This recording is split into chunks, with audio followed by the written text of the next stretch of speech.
दुआ जहरा की उम्र के तयन का टेस्ट हो गया। सिंध हाई कोर्ट के हुक्म पर दुआ जहरा की उम्र के तयन का टेस्ट हो गया। जराये के मुताबिक दुआ जहरा की उम्र के तयन का टेस्ट सिविल अस्पताल कराची में किया गया। जराये के मुताबिक दुआ जहरा की उम्र 16 से 17 साल के दरमियान है।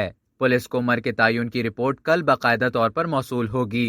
गुज़िश्ता रोज कराची में हुई समाअत के दौरान अदालत आलिया ने दुआ जहरा को शेल्टर होम भेजने और 2 दिन में उम्र के तयन का टेस्ट कराने का हुक्म दिया था।